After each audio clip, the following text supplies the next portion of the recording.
ओम electronic PCB repair centre में आपका स्वागत है।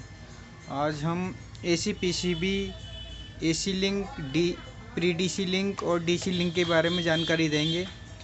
ये किस प्रकार से काम करते हैं और किस प्रकार से इसका जो सर्किट होता है, तो सर्किट जो होता है तो किस प्रकार से ये आज हमें एक्सप्लेन करेंगे और आपको ध्यान से देखना। तो सबसे पहले हम देख लेते हैं कि एसी लिंक सर्किट किस प्रकार से काम करता है। तो एसी लिंक सर्किट जो होता है हमारा, ये हमारी लाइन आ गई, ये हमारी न्यूट्रल आ गई, ये हमारी अर्थ आ गई। तो लाइन और न्यूट्रल से जो है रेजिस्टेंस से लगी हुई होती हैं, तो और ये जो है हमारे दो डायोड लगे हुए होते हैं। तो ये LM 358 होती है, तो इसकी हमारी ये इन्वर्टिंग होती है, ये नॉन इन्वर्टिंग होती है। तो ये दोनों होती हैं, तो दोनों पे वोल्टेज एक्यूरेट आती हैं। इस पे मैं बता रहा हूँ समथिंग 2.5 वोल्ट के करीब आते हैं। तो ये ऑपरेशन एम्पलीफाई IC होती है। तो इसके द्वारा जो है हमें जो है MCU को वोल्टेज दिए जाते हैं जो लगभग 2.5 वोल्ट होते हैं।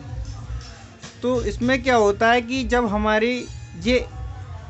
हमारा इसका AC लिंक का एरर आता है तो किस प्रकार से आता है, कंपनियों ने कर रखा है। तो AC लिंक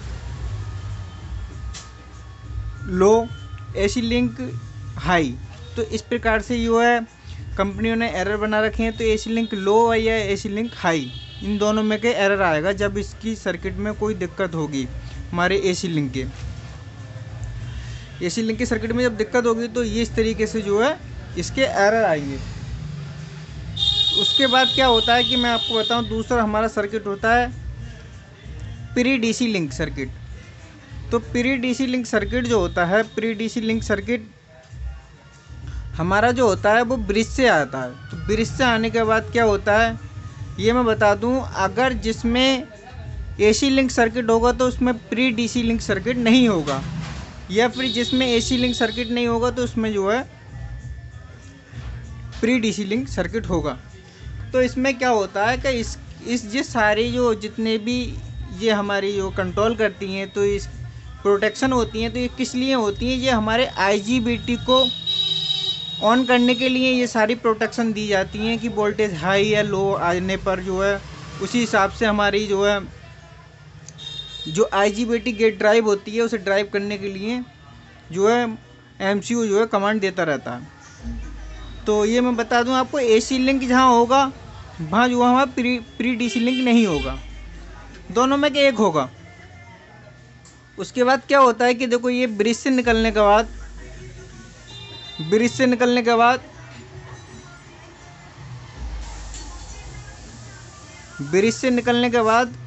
ये जो है हमारी रेजिस्टेंस लगा करके हाई वैल्यू की रेजिस्टेंस होती है। उसके बाद ये डायोड होता है, जिसमें कि एक डायोड होता है। ये डायोड, इसके अंदर 2 डायोड होते हैं सीरीज में लगे हुए। ये जो है हमारा प्रोटेक्शन के लिए लगा हुआ होता है। जैसे बाई चांस हमारी रेजिस्टेंस की वैल्यू कम हो गई तो यहाँ हाई वोल्ट हो जाएंगे तो हमारा MCU ख़राब हो जाएगा। तो ये MCU को ख़राब ना कर करके ये हमारा डायोड ख़राब हो जाता है और जो है यहाँ इस सप्लाई को ड्रॉप कर देता है। तो ये प्रोटेक्शन के तौर पे जो लगा हुआ होता है डायोड, जहाँ हमारा प्री डीसी लिंक का जो एरर आएगा वो भी AC लो और AC हाई का एरर देगा ये, यानी कि AC लो होगी तब एरर देगा और AC हाई होगी, वो प्री डीसी हाई होगी या लो होगी जो हमारी ब्रिज से निकलने के बाद, तो उसी का ही एरर देगा ये AC लो हाई का। तो इस प्रकार से इस सर्किट को हम चेक करना बहुत ज़रूरी होता है। ये डायोड को चेक करना होता है, ये रेजिस्टेंसों को चेक करके आप इसका जो है फाल्ट निकाल सकते हैं। तो इस प्रकार से जो हमारा जो होता है ये प्री डीसी लिंक सर्किट होता है। अब क्या होता है उसके बाद जो होता है हमारा DC लिंक सर्किट होता है।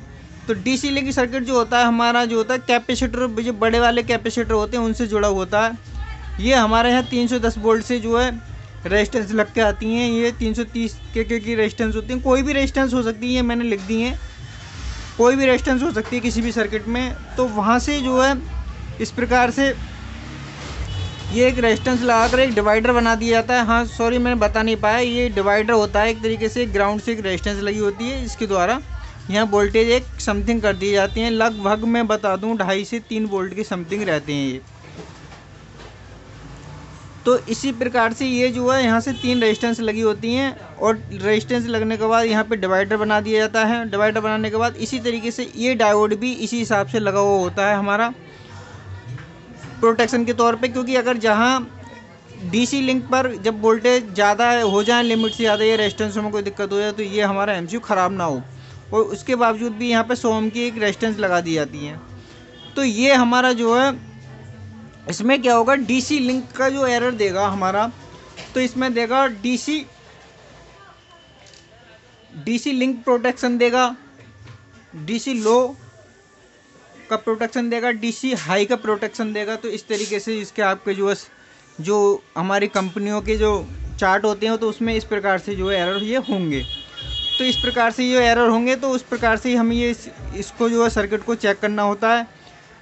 इसमें क्या होता है, ये रेजिस्टेंस ख़राब हो जाती हैं या फिर ये डायोड ख़राब हो जाता है, तो इन रेजिस्टेंसों को सारे को चेक करके एमसीयू तक हमें जो है वोल्टेज पहुंचाने होते हैं।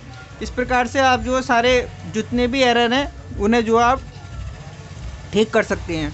तो इस प्रकार से सारी कंपनियों के सर्किट होते हैं। मैं बता दूं, थोड़ा बहुत इधर उधर हो सकता है, बहरहाल सर्किट सारे इसी तरीके के होते हैं, जिससे कि हमारी मैंने आपको तीनों जो है लिंक बता दिए हैं, एसी लिंक, डीसी लिंक, वो प्री डीसी लिंक और डीसी लिंक। तो इस प्रकार से सारे जो है जितने भी लिंक होते हैं वो इसी प्रकार से काम करते हैं, और ये IGBT के गेट ड्राइव के लिए ही ये जितने लिंक होते हैं उसी हिसाब से ये वर्क करता है।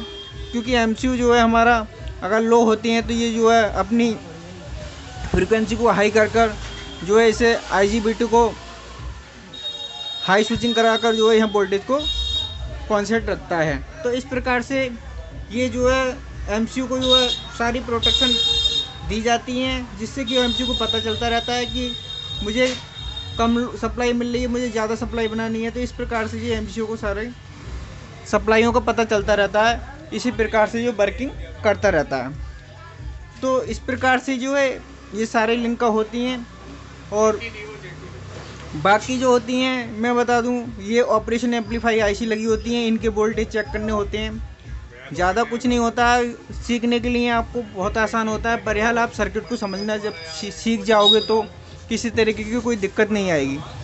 तो भाई लोगों, वीडियो को कुछ आपको सीखने मिलता है या आपको अच्छी लगती है तो वीडियो को लाइक करें, कमेंट करें, सब्सक्राइब करें। जय हिंद, जय भारत।